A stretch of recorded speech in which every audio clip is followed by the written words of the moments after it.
E se a natureza fosse a regra na educação, em vez da exceção do recreio? Convido-vos a teletransportarem-se. Não precisam de se levantar. Usem a vossa máquina de teletransporte.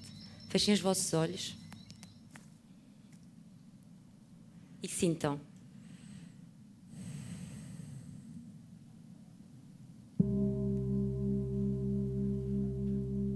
A que é que cheira? Peçam à vossa criança interior para se juntar a vocês nesta experiência.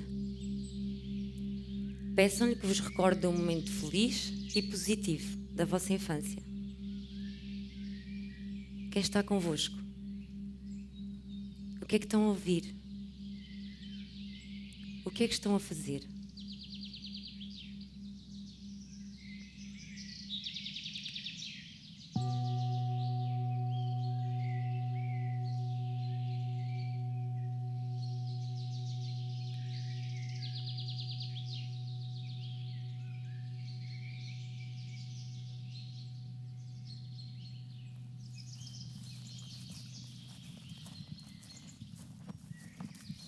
Convido-vos agora a regressarem à sala.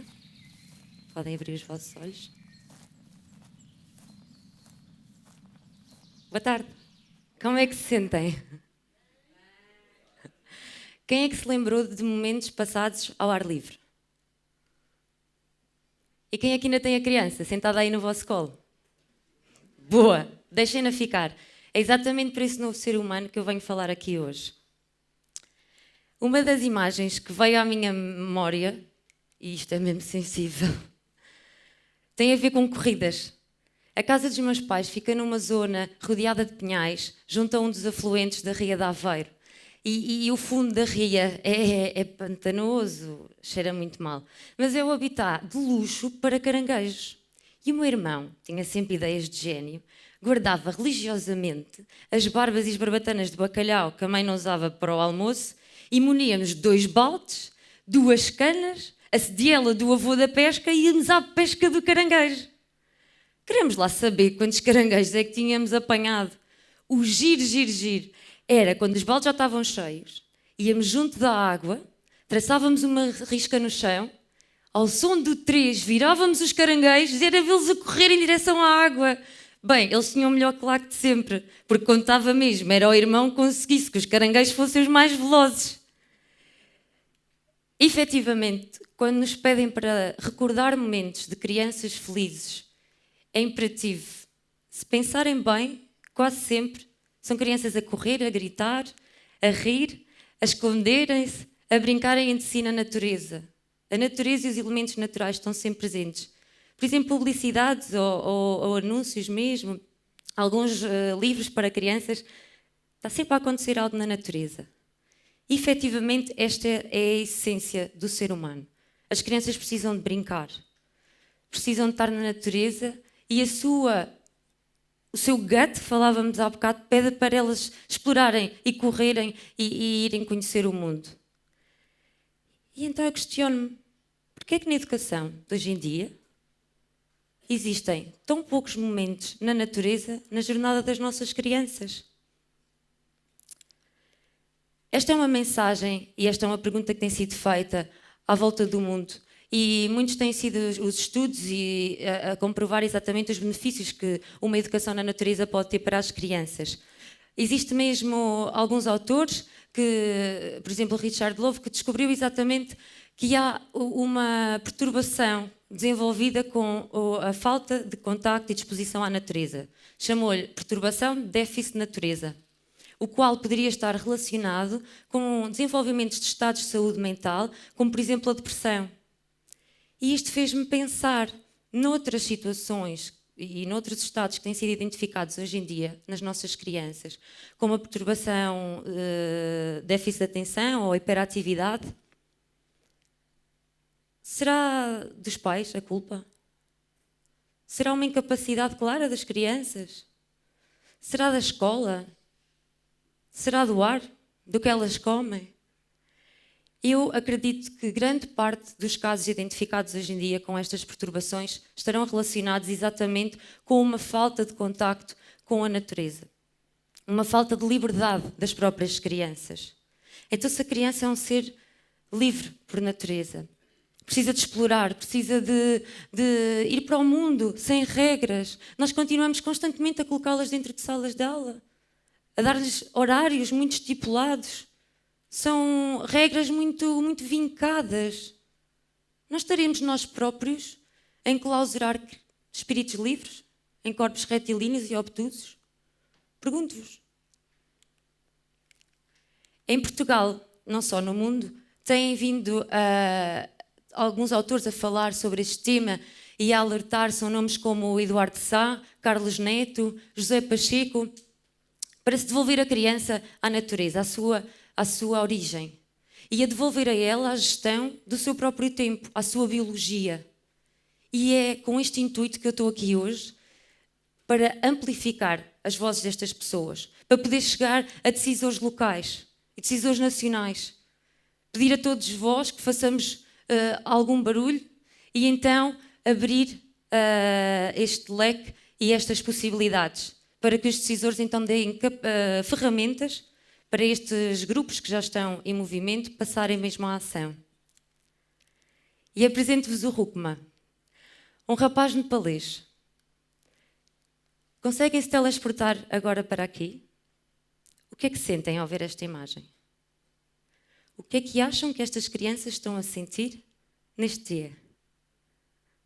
Bem, eu estava lá. Vai ser mais fácil. Foi uma tarde super divertida. Mesmo. As crianças estavam eufóricas. Nós tínhamos-lhes prometido que íamos construir um baloiço no jardim da cozinha. E todos queriam participar. Então nós arranjámos esta corda gigante lá numa loja e todos estavam envolvidos, como vocês veem. Então todos a segurar na corda. Esta sensação, esta imagem, todos a segurar na corda, todos felizes, transporta-me para outra dimensão. E eu penso, é uma equipa, eles todos estão contentes porque vão fazer parte de uma brincadeira deles. O Rukma não está preocupado, ele confia, ele não vai cair. Já viram o sorriso dele? Não dá vontade de rir com ele? Fazer-lhe sorrir mais dias da vida dele? A ele e a todas as crianças? Ver crianças a brincar na natureza inspira-me. Isto era o resto do grupo, a lavar o pneu de um caminhão que nós encontramos, que ia servir de assento para o baloiço.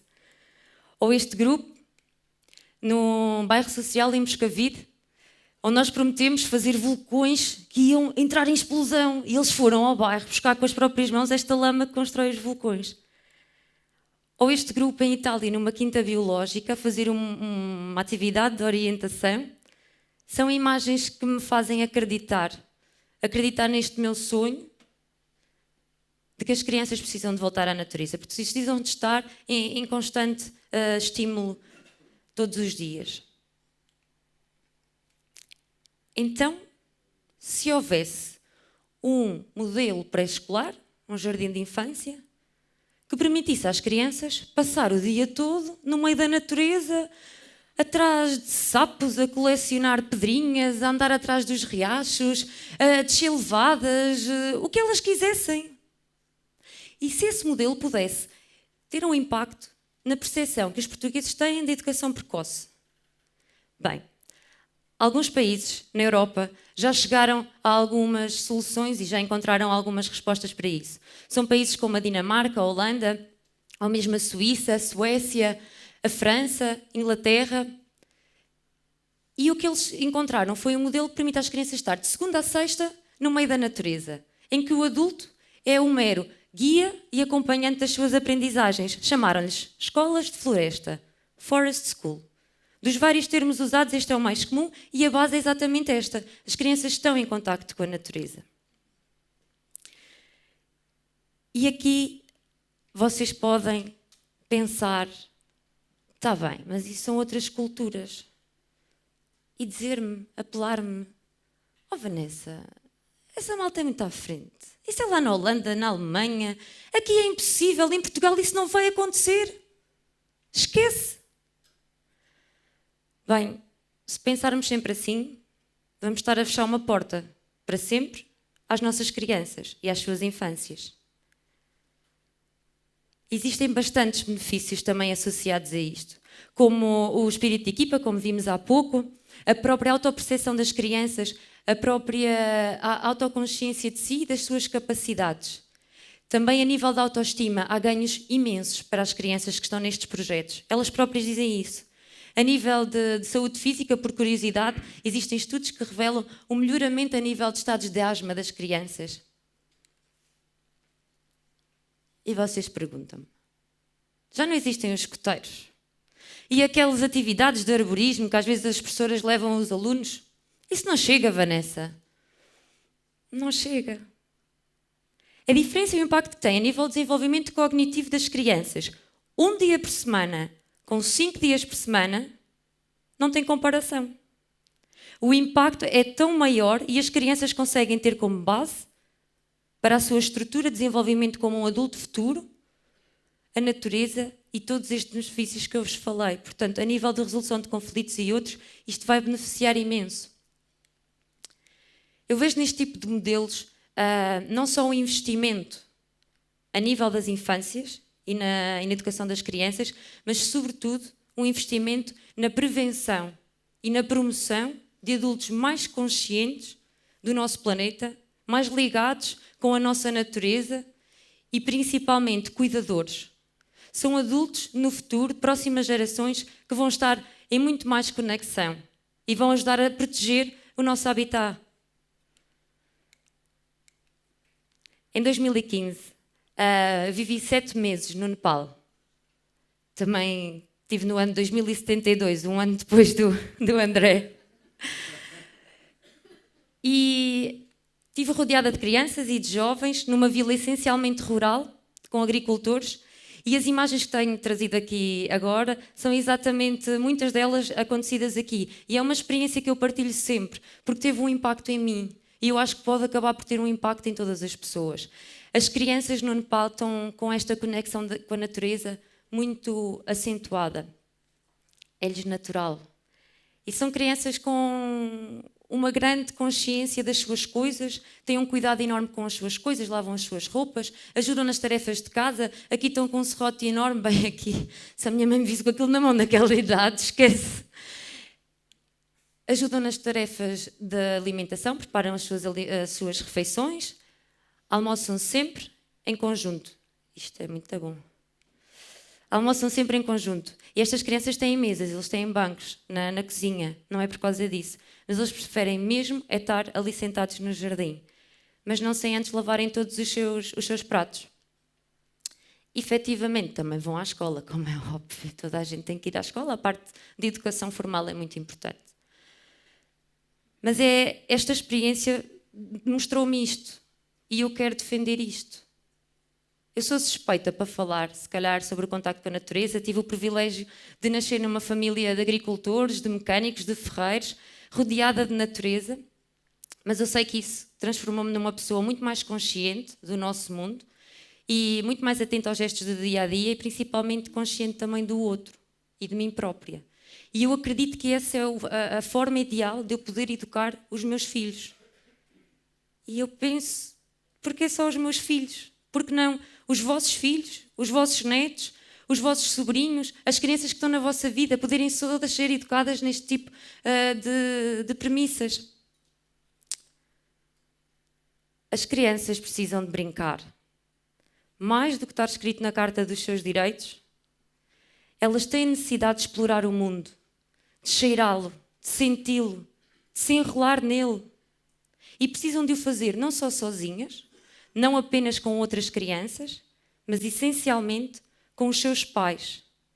Estes devem ser os principais impulsionadores e promotores da brincadeira e do jogo nas crianças, acompanhando-as dia a dia nas suas aprendizagens e mostrando-lhes que estão de mão dada, neste caminho.